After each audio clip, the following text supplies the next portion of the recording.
ऐसे तो मुझे वीडियो प्रिंस यादव से स्टार्ट करना चाहिए, लेकिन मैं एक ऐसे अंडर यूटिलाइज्ड कल के मैच का one of the under rated performer के बारे से स्टार्ट करूंगा, क्योंकि जो दो बैट्समैन है जो कल ऐसा लग रहा था कि जीता के जाएगा आरसीबी को, एक था रजत पाटीदार, एक था टिम डेविड।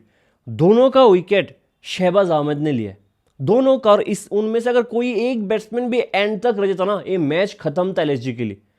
ये मैच, वो दोनों आउट होने के बाद भी लगा कि मैच खत्म है। अगर रोमारियो शेपर्ड के एक दो बॉल लग जाता ना, मैच खत्म था। जैसे रजत ने पोस्ट मैच प्रेजेंटेशन में कहा कि सिर्फ 2 हिट हम दूर थे, 2 बाउंड्री दूर थे हम मैच जीतने के लिए।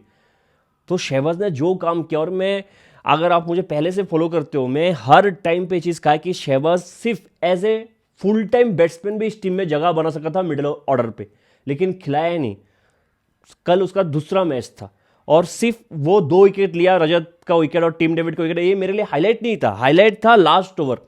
लास्ट ओवर शुरू होने से पहले एक इंटेंस आर्गुमेंट हुआ है दिग्वेश, ऋषभ पंत और शहबाज के बीच। बहुत ही इंटेंस आर्गुमेंट, जहां पे दोनों बॉलर अपना पॉइंट ऑफ व्यू रख रहे थे कि क्यों मैं डिजर्व करता हूं लास्ट ओवर, क्यों मैं टीम को जिता पाऊंगा। बहुत ऐसा लग रहा था कि दिग्वेश और शहबाज लिटरली झगड़ा कर रहे थे, ठीक है, वर्बली झगड़ा कर रहे थे। लेकिन जो मुझे बेटर लगा ना, ऑब्वियसली है, एक तो दोनों बॉलर्स ने एक अच्छा काम किया कि उनको कॉन्फिडेंस है खुद पे कि नहीं, लास्ट ओवर मैं डाल सकता हूं और मैं आपको मैच जिता के दूंगा। ये बहुत अच्छा लगा। और दोनों ने तब तक लड़ा जब तक उनको खुद को कोई थर्ड पर्सन यानी ऋषभ पंत के सामने प्रूफ करना था कि नहीं मैं बेटर हूं इससे, नहीं मैं बेटर हूं इससे। जैसे ही ऋषभ पंत और मिचेल मार्श का वो कन्वर्सेशन हुआ, फिर शायद मिचेल मार्श ने भी बोला होगा दिग्विजय के साथ जाते, जैसे ही दिग्विजय के हाथ में बॉल गया, शहबाज का पूरा गुस्सा शांत हो गया। शहबाज दिग्विजय के बैक को पैट करके ऑल द बेस्ट बोलता है। और मेरे लिए हाईलाइट था यार, 2 मिनट पहले वो झगड़ मतलब फाइट कर रहे थे कि नहीं मैं डालूंगा मैं डालूंगा। जैसे शहबाज को पता लगे कि डिसीजन हो गया, दिग्विजय डालेगा, the best thing that you could do is कि आपके टीममेट्स को आपके बेस्ट विशेस दो। ये क्रिकेट आप टीम के लिए खेलते हो, टीम के रिजल्ट के लिए खेलते हो, खुद के लिए नहीं। और जो मैच्योरिटी उधर नजर आया शहबाज का, इट वॉज आउटस्टैंडिंग। मैं फिर से कह रहा हूं, बहुत अंडर यूटिलाइज्ड प्लेयर है। मतलब लोग है ना, कभी भी आप डोमेस्टिक के कोई भी प्लेयर्स के बारे में बात करोगे कि ये अच्छा कर रहा है, उसका सीजन अच्छा गया, लोगों का एक पॉइंट ऑफ व्यू रहता है इंडिया में कि डोमेस्टिक है, क्वालिटी ऑफ क्रिकेट इतना अच्छा नहीं है, इंटरनेशनल में आईपीएल में आके इतना खास नहीं करेगा, ये डोमेस्टिक की बुली है। और मैंने हमेशा ये चीज़ कहा है, हो सकता है कि स्टेट्स हमेशा सही चीज़, सही पिक्चर को ना दिखाए। जैसे कि एक प्लेयर का नाम लेते हो एन जगदीशन, अगर इस साल और पिछला साल आप निकाल दोगे, ये 2 साल उसका खराब गया है, इससे पहले अगर कोई भी सीजन उठाओगे शायद बैक टू बैक 3 या 4 सीजन में उसका 600 के ऊपर रन है रणजी में। लेकिन जगदीशन की बॉडी लैंग्वेज से मुझे पता लगता है कि इंटरनेशनल लेवल में आके, बड़े स्टेज पे आके वो अच्छा नहीं करेगा। पता लग जाता है कि बेसिक सही नहीं है। लेकिन फिर कुछ प्लेयर जिनका बेसिक सही है, मेंटली बहुत टफ है, उनको देख के लगता है कहीं भी जाए क्योंकि बेसिक से इनसे गलत होगा ही नहीं, सेम चीज आके तो करना है, बस थोड़ा मेंटली टफ होना पड़ेगा बड़े स्टेज के लिए। और कोई भी प्लेयर को उठाओ इस सीजन जिनका डोमेस्टिक अच्छा गया है, बहुत सारे प्लेयर जिनको मौका मिला है लगातार उन्होंने अच्छा किया है।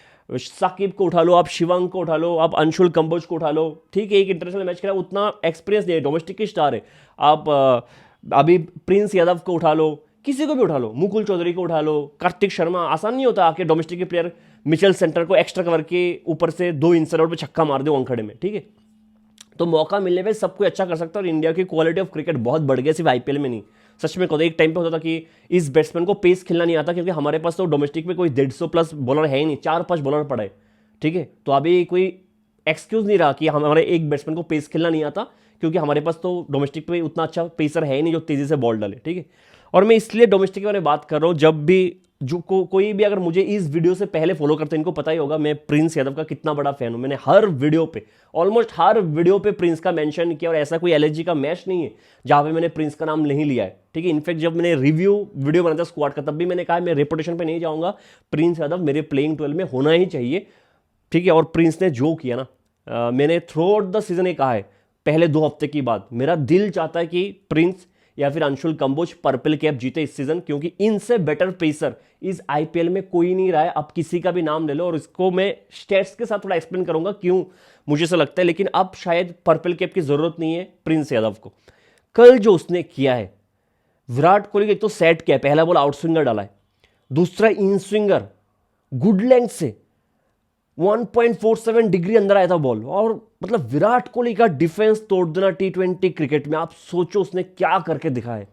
सीधा डिफेंस तोड़ दिया। इतना बड़ा सा गैप था बैट और पैड के बीच, विराट को कुछ समझ में नहीं आया। आउटस्टैंडिंग डिलीवरी था, और ये पहली बार नहीं है, अगर आप कह सकते हो कि वो शायद बेस्ट डिलीवरी है क्योंकि सामने विराट था इसलिए आपको लगता है। जो अक्षर पटेल को बॉल डाला था, आपको याद है पहले मैच पे, हाँ, जो लेफ्टी के लिए वो भी इन स्विंगर था, वो भी बॉल ब्रिलियंट था प्रिंस यादव का, ठीक है।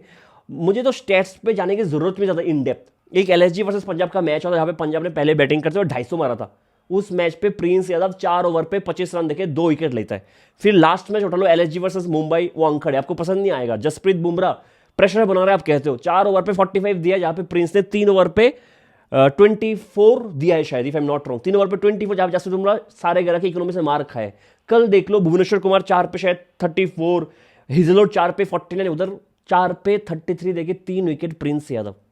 और जो बाकी 2 विकेट लिया है वो भी कब लिया है, वो जो बीच में फेज आया देवदत्त पडिक्कल और रजत पाटीदार के बीच, शायद 44 रन आ गया था 3 ओवर में, जहां पे दिग्विजय को बहुत मारा, रजत ने मयंक को मारा, 95 रन का एक पार्टनरशिप हो गया, लगा कि ये चेज ऑन है। उधर 11th ओवर में आता है, आते डबल स्ट्राइक, पहले देवदत्त पडिक्कल को स्लो रन पे आउट करता है, फिर जीतेश को शॉर्ट बॉल लगा आउट करता है। He has been brilliant. और बहुत लोगों का, मैं एक दोस्त से बात कर रहा था, वो बोलता है कि तूने प्रिंस का स्टेट सही से चेक किया ना, मुझे लगता है कि एकाना में अच्छा कर रहा है क्योंकि कंडीशन फेवर करता है, शायद बाहर जाके इतना अच्छा नहीं कर रहा है। तो मैंने बहुत डीप रिसर्च करके आया हूं प्रिंस का। अगर आप इकोनॉमी देखोगे, एवे गेम में, एवे मैचेस पे इस सीजन 9 का इकोनॉमी है और घर पे 7.2 है, तो ये कोई खराब नहीं है। अगर 9 का इकोनॉमी कोई पेसर का है जो तीनों फेज में बॉलिंग करता है इस सीजन आईपीएल में, जहां पे 220 230 रोज बन रहा है, चेज हो रहा है, वो बहुत अच्छा है। 9 का इकोनॉमी बहुत अच्छा है।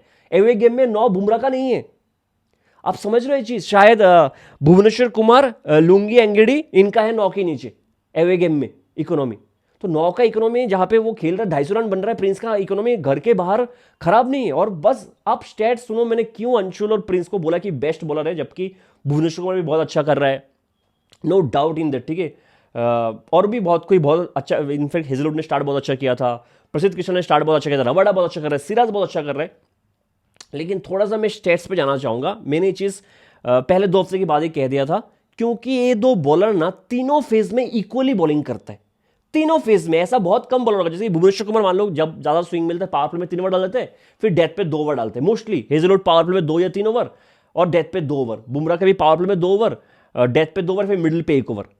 अभी तक इस आईपीएल में 2 ही बॉलर है जिसने तीनों फेज में इवनली बॉलिंग किया है, ऑलमोस्ट इवनली। फर्स्ट में प्रिंस यादव है जिसने न्यू बॉल के साथ 37.8% बॉलिंग किया है, मिडिल ओवर में 29.8% और डेथ पे 32.4%। सबसे इवनली डिस्ट्रीब्यूटेड पेसर है इस आईपीएल का प्रिंस यादव, ऑलमोस्ट 30% हर फेस में डाला है। सेकंड में है अंशुल कंबोज, तीनों फेस में ऑलमोस्ट इक्वल बॉलिंग कर रहे हैं। उसके बाद एक बार इकोनॉमी देखते हैं हर फेज में प्रिंस यादव का। पावर प्ले में 6 विकेट लिया है, 7.92 का इकोनॉमी है। मिडिल पे 7 विकेट लिया है, 6.54 का इकोनॉमी है। डेथ पे 3 विकेट लिया है, 9.66 का इकोनॉमी। इधर आपको लग सकता है कि 9.66 का इकोनॉमी उतना अच्छा नहीं है डेथ पे, मैंने पहले भी कहा है 10 के नीचे का इकोनॉमी इस साल डेथ पे बहुत अच्छा है। अगर आप एवरेज इकोनॉमी देखोगे, बाकी सब टीम का, सब बॉलर्स का मिला के एवरेज इकोनॉमी इस सीजन डेथ पे रहा है 10.54, जबकि प्रिंस का है 9.66, एवरेज से ऑलमोस्ट 1 कम। मतलब he has done a great job. थोड़ा इस स्टेट्स को और बेटर तरीके से मैं बोलता हूं आपको, प्रिंस यादव ने अभी तक इस सीजन 17 यॉर्कर डाले, 17 यॉर्कर्स, नंबर कम है, थोड़ा लेंथ पे बिलीव कर, थोड़ा ऑफ करर डालते हैं, थोड़ा बाउंसर डालते हैं। 17 यॉर्कर्स डाला, और जब जब यॉर्कर्स डाला है परफेक्टली एग्जीक्यूट किया। गैस करो उस 17 यॉर्कर में बैट्समैन ने कितना रन मारा होगा, सिर्फ 17 रन। रन बॉल दिया है यॉर्कर पे उसने, ठीक है, ये काम बहुत अच्छा किया है। दूसरा, इन स्विंगर में 3 विकेट लिया है, आउट स्विंगर में 2 विकेट लिए, मतलब दोनों तरीके से आपका एज ले सकता है, इन स्विंगर में भी आउट स्विंगर में भी। और विराट कोहली को आपने देखा होगा, कल पहले बॉल आउट स्विंगर डाला था उसने, ठीक है। और एक चीज लेंथ के बारे में मैंने और एक चीज कहा, पावर प्ले में कंसिस्टेंसी लेंथ का सबसे बेटर अंशुल कंबोज का है, बेटर देन भुवनेश्वर कुमार इस सीजन जितना भी डिस्ट्रीब्यूटेड था बॉलिंग, कि आप गुड लेंथ पे कितना डाल रहे हो, फुल लेंथ पे कितना डाल रहे हो, short of the good length, है ना, फुल टॉस कितना डाल रहे हो। पावर प्ले में न्यू बॉल के साथ सबसे कंसिस्टेंट था अंशुल कंबोज, 83.8%, और सेकंड बेस्ट है प्रिंस यादव का 73.8%, जो उसका गुड लेंथ और short of the good length पे रहता है। और इसी कंसिस्टेंसी की वजह से विराट कोहली को उसने डिफेंस तोड़ दिया। अगर इतना कंसिस्टेंट नहीं होता तो शायद ये चीज नहीं होता जो कल हुआ है। और ये सिर्फ कल का सीन नहीं है, पूरे थ्रू आउट द सीजन एक ही है। और पर्पल कैप की जरूरत नहीं है, वो फ्रेम खिंचवा लो विराट कोहली का जिस बॉल पे वो आउट हुआ है, बेडरूम में चिपका दो, आउटस्टैंडिंग किया है प्रिंस यादव ने। और सच में मेरे हर वीडियो पे शायद ये कहा है कि एलएसजी की मैच सिर्फ एक ही बॉलर के लिए देखता हूँ, और कल प्रिंस ने मतलब मजा दिला दिया, ठीक है। और मुझे फर्क नहीं पड़ा मैच का रिजल्ट कही जाए कुछ भी हो, जहाँ पे मयंक यादव जिसका इतना ज़्यादा रिपुटेशन था, और सीजन के पहले भी हमने कहा था वो अच्छा फॉर्म में नहीं है। अगर आपने 2 वार्म अप मैच देखा होगा T20 वर्ल्ड कप से पहले इंडिया के, लग ही रहा था कि मयंक बिल्कुल भी फॉर्म पे नहीं है। कल ठीक है कुछ short of the good length जो रजत को बीट कर रहा था अच्छा था, उसके बाद जो रजत ने मारना स्टार्ट किया 4 ओवर पे 50 रन दिए इस पिच पे, 1 विकेट नहीं। इससे पहले वाला मैच और एक मैच खेला था राजस्थान के अगेंस्ट, उसमें 4 पे 56, 1 विकेट नहीं। तो थोड़ा सोचना पड़ेगा इधर मयंक को, ठीक है। वो बेटर करे, हमें क्या है ना, हमें तो वही चाहिए कि हमारा कोई पेसर 150 155 पे अच्छा बॉलिंग करे। अभी तो मैं प्रिंस के लिए एक ही मैसेज है कि अगला 2 मैच आप रेस्ट ले लो, कोई ज़रूरत नहीं है सीएसके के साथ खेलने के लिए, रेस्ट ले लो, वही बेटर रहेगा आपके लिए। लेकिन ठीक है प्रिंस ने अपना काम पूरा कर दिया है, और मुझे लगता है कि कंसिडर करेगा। मैं मौसम के बारे में इतना तारीफ इसलिए नहीं किया हूँ पूरे सीजन में, बहुत अच्छा बॉलिंग किया है। एक तो हर 2 मैच के बाद इंजरी, ये अच्छा नहीं लगता। फिर आपको मतलब एक सिलेक्टर्स भी सोचता रहे नहीं यार इससे नहीं होगा, ठीक है। हर 2 मैच पे इंजरी, एक तो बुमराह ऑलरेडी इंजर्ड रहता है, हार्दिक पांड्या का कुछ पता नहीं, नीतीश कुमार रेड्डी इंजरी प्रोन है, फिर हम एक ऐसे बॉलर को इंट्रोड्यूस करें टीम में जो ऑलरेडी इतना इंजर्ड रहता है। तो मोहसिन का मुझे इस चीज़ में उसे लगता है कि नहीं यार नहीं होगा, ठीक है। वरना मोहसिन भी बहुत अच्छा बॉलर है, और वो भी तीनों फेज में अच्छा बॉलिंग करता है। हालांकि वो शुरू और मिडल पे ज़्यादा बेटर करता है, डेथ से बेटर आज के दिन, ठीक है। जब नया नया आया था डेथ पे भी बहुत अच्छा बॉलिंग करता है। लेकिन शुरू करते इस मैच को आरसीबी की प्रॉब्लम से, थोड़ा डीप प्रॉब्लम है मुझे ऐसा लगता है, और आगे जाके पता लगेगा कितना डीप है प्रॉब्लम। अब कहना आसान है कि जितेश को ड्रॉप कर दो, वो कुछ नहीं कर रहा है। ड्रॉप तो करना चाहिए क्योंकि 8 का एवरेज चल रहा है, कुछ किया नहीं है, बिल्कुल कुछ किया नहीं। और कल के मैच का एक ही डिफरेंस था वो जितेश शर्मा। जितेश शर्मा 4-5 बॉल खेल के कुछ अच्छा 10-12 रन बना जाता ना, तो भी शायद ये मैच आरसीबी का हो जाता। बैटिंग हो ही नहीं रहा है जितेश से, आउट ऑफ टच नहीं, आउट ऑफ फॉर्म नहीं, वो उससे बैटिंग बिल्कुल भी नहीं हो रहा। और आप कैसे तो ड्रॉप कर दो है ना, वेंकटेश्वर को लेके आ जाओ, लेकिन इतना आसान नहीं होगा। मैं क्यों कहता हूं, हर टीम ना ऑक्शन पे जाके एक इंडियन विकेट कीपर पे इन्वेस्ट करते हैं, domestic Indian wicket keeper as a backup, base price में 10 लाख में 30 लाख में उठा के लाता है ना। और आरसीबी ने ये काम नहीं किया। और आप कहोगे कि जरूरत नहीं है, जॉर्डन कॉक्स से फिल सॉल्ट है, क्यों चाहिए, डिफरेंस है। क्योंकि फिल सॉल्ट एक टेस्ट क्रिकेट क्यों नहीं खेलता, मतलब बेसबॉल की फिलोसॉफी से तो फिल सॉल्ट को ओपनिंग करना चाहिए, टेस्ट में नहीं करते हैं, ठीक है।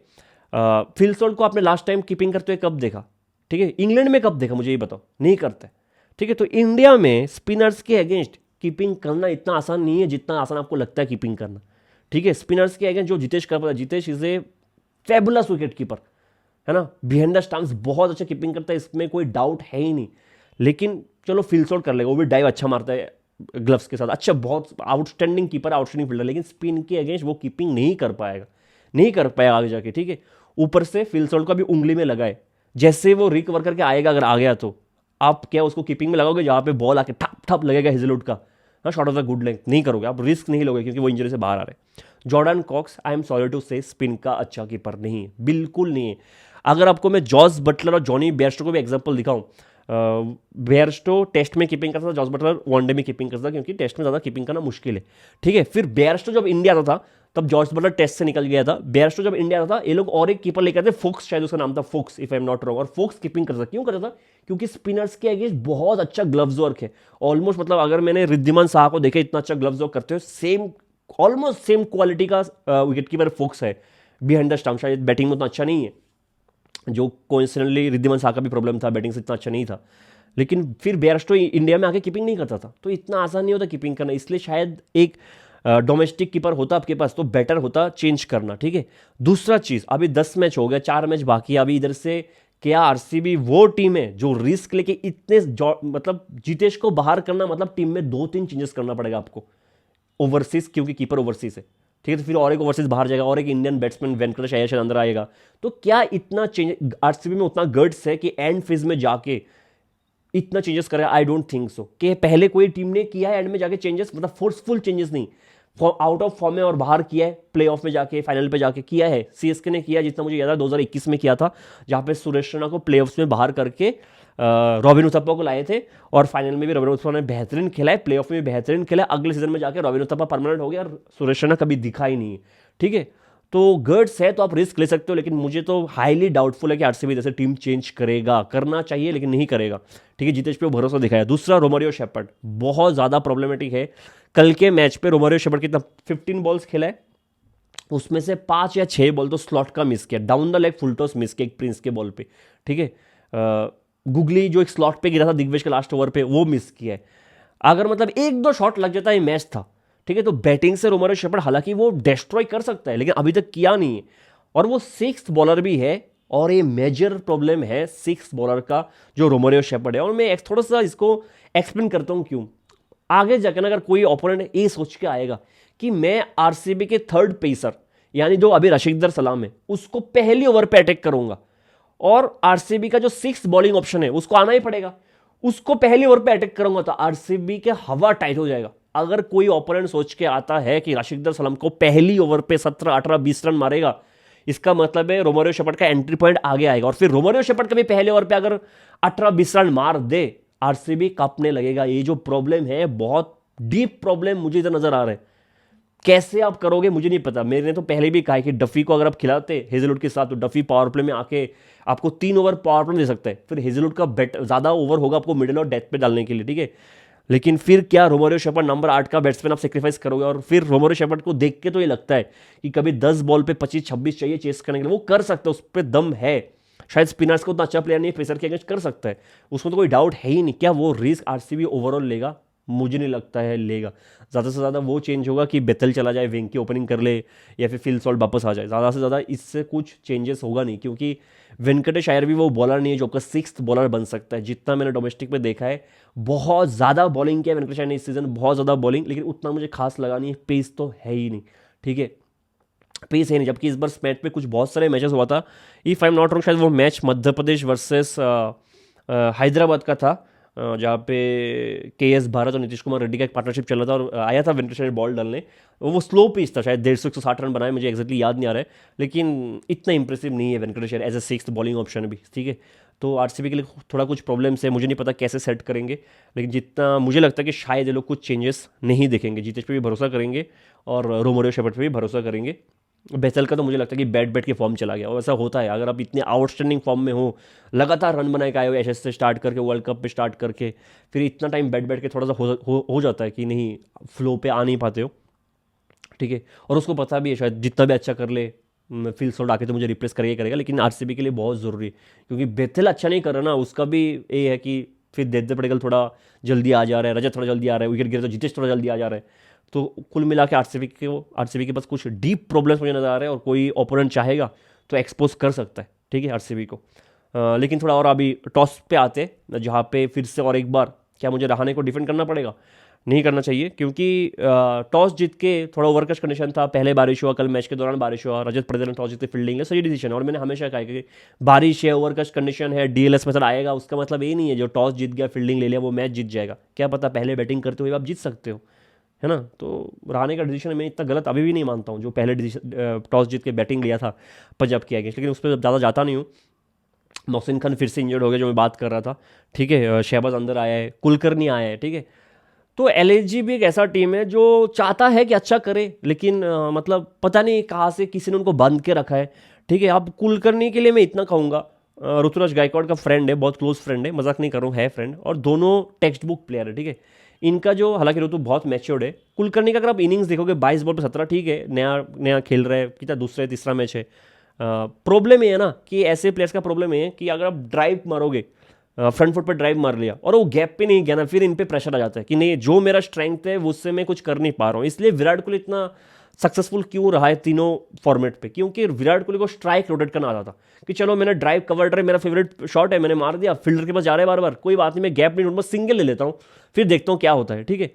वो जो है ना, वो थोड़ा डेवलप करना पड़ेगा कुलकर्णी को भी। लॉफ्टेड शॉट उतना है नहीं, वही ड्राइव अगर फील्डर के पास चला जाए थोड़ा फ्रस्ट्रेट हो जाता है। सेम चीज़ ऋतुराज का भी प्रॉब्लम, मैंने कहा है पहले भी, अगर 2-3 अच्छा कवर ड्राइव मारते हो फील्डर के पास चला जाता है, ऋतु तो शक्ल पे दिखा देता है कि मैं अभी फ्रस्ट्रेट हो चुका हूँ, अभी कुछ करूँगा मैं, ठीक है। तो मार्करम को अब क्यों ओपनिंग नहीं करवाओगे, मेरे समझ से बारे में पहले भी एक्सप्लेन किया। मार्करम नंबर 5 का बैट्समैन है नहीं, मार्करम को ओपनिंग भेजो, शहबाज को 5 पे भेजो, जैसा आपको बेटर लगे, शहबाज को 4 पे भी भेज सकते हो, लेकिन ठीक है, कुछ कुछ धीरे धीरे चेंज कर रहे हैं। मिचेल मार्श की इस इनिंग्स को मैं ज़्यादा उतना हाइप नहीं करूंगा, मैं सिंपल चीज़ समझाता हूं कि गलती रहा है आरसीबी की बॉलर्स का। मिचेल मार्श ने कल के दिन 9 छक्का मारा है, 9 छक्का, जो 7 छक्का सामने की तरफ, सामने के वी पे है, 2 छक्का, एक डीप मिडविकेट के ऊपर से पुल करते हुए छक्का, एक डीप स्क्वायर लेग के ऊपर पुल करते हुए छक्का। पता है, मतलब एक दो छक्का आप कहोगे पुल करते तो बैकफुट पे मारा होगा, 9 के 9 छक्का फ्रंट फुट पे मारा है मिचेल मार्श। ये मेरे लिए हाईलाइट था पूरे मैच पे कि एक बैट्समैन 111 रन बनाए, 9 छक्का उसने फ्रंट फुट पे मारा है, 2 चौका कट करते हुए बैकफुट पे मारा, सिर्फ 2 चौका बैकफुट पे आए, चौका भी सब फ्रंट फुट पे आए, छक्का 2 पुल किया वो भी फ्रंट फुट पे पुल कर दिया। तो मतलब एक batsman front foot dominant player है, मुझे उसको बैकफुट पे पुश करना पड़ेगा। कौन सा बॉलर था जिसको पुश करना था बैकफुट पे? जॉश हेजलवुड, जो हार्ड लाइन था बॉलिंग डालता है, कर नहीं पाया यार हेजलवुड। तो ये मेरे लिए डिसअपॉइंटिंग था। मतलब आप हेजलवुड से एक्सपेक्ट करोगे कि मिचेल मार्श को थोड़ा बैकफुट पे खिलाए। एक कृणाल आके कोशिश किया, बहुत ज्यादा कोशिश किया मिडिल पे कृणाल कि मिचेल मार्श को बैकफुट पे खिलाए, जहां पे चौका मिला है उसको, लेकिन उतना मतलब कॉन्विंसिंगली मारा नहीं है, ठीक है, वो 2 चौका। तो बैकफुट पे आप मिचेल मार्श को खिलाना चाहोगे, फ्रंट फुट पे मार रहा है, पुल कर रहा है फ्रंट फुट पे, आउटस्टैंडिंग शॉट था दोनों, दोनों पुल शॉट, एक शायद जासिद सलाम को, एक शायद हेजलवुड को मार दिया था if I am not wrong pull करते हैं। तो मैं हेजलवुड से थोड़ा सा डिसअपॉइंटेड हूँ। अगर आप मिशेल मार्श को, आपको पता ही है वो फ्रंट फुट पर कैसा प्लेयर है हमेशा से, ठीक है, टेस्ट मैच पे इसलिए अच्छा नहीं कर पाता क्योंकि फ्रंट फुट का बहुत डोमिनेंट प्लेयर है। तो क्यों नहीं आप चाहोगे कि उसको पीछे पुश करे बार बार बॉडी लाइन पे बाउंसर डाल के, वो हो नहीं पाया।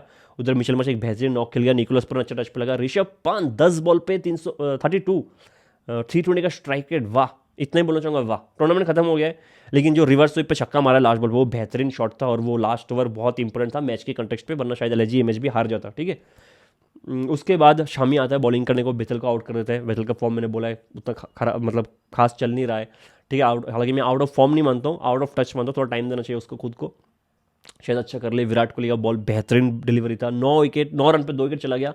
तो लगता है शायद पहली बार इस सीजन में 10 रन के अंडर 2 विकेट गिरे आरसीबी का, पहली बार, ठीक है।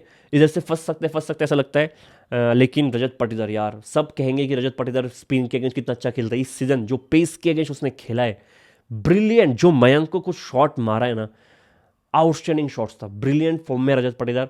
मतलब उसको भी इंडियन टीम में होना चाहिए, हालांकि वो तो दोनों फॉर्मेट में होना चाहिए, मैं पहले भी कह चुका हूँ। मतलब ऋतुराज गायकवाड़, साई सुदर्शन, शुभमन गिल, रजत पाटीदार, देवदत्त पडिक्कल, इनको अगर आप इंडियन टीम में भर दोगे ना, ओडीआई टीम में, क्या ही लगेगा वो टीम। एक हर एंड से मुझे लगता है कि खूबसूरत शॉट ही निकलेंगे इनके हाथ से।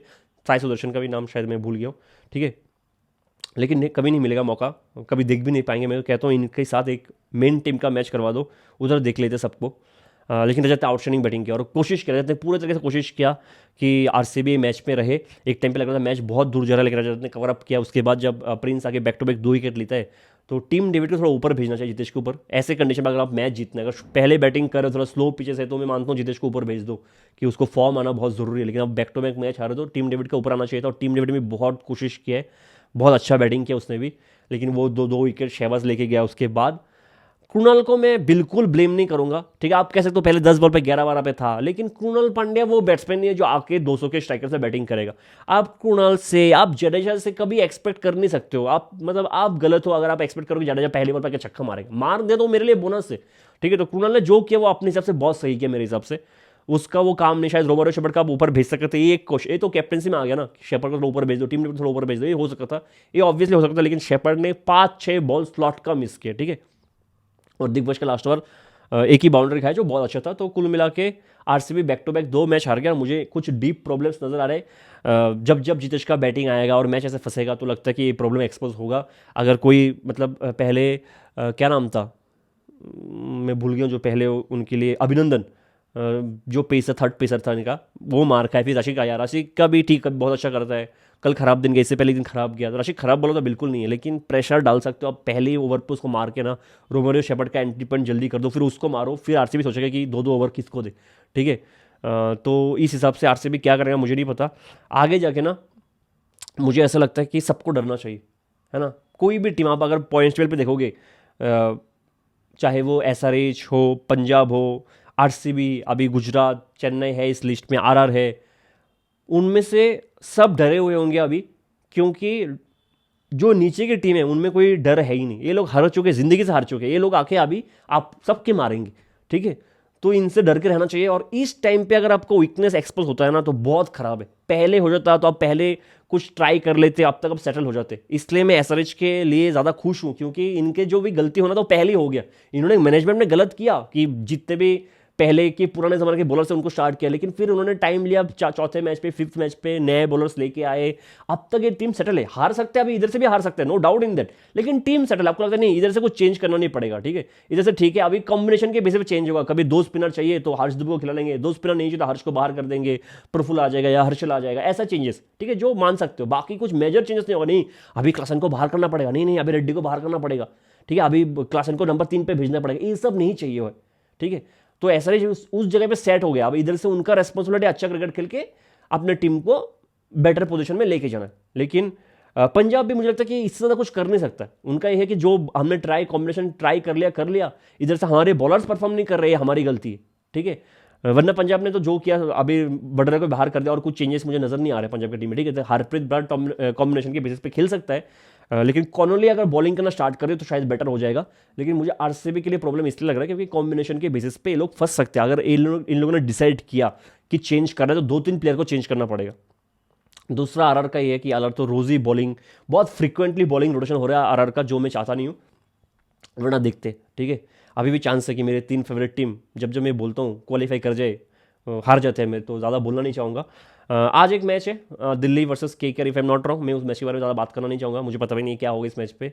जो जीतेगा मैं तो उनकी सपोर्ट में हूँ, ठीक है। अच्छा क्रिकेट खेले, रहाणे 100 मारे, सेंचुरी मारे, हम तो यही देखना चाहते हैं। अक्षर पटेल भी अच्छा बैटिंग करे। मिलते हैं अगली वीडियो में, तब तक के लिए जय हिंद।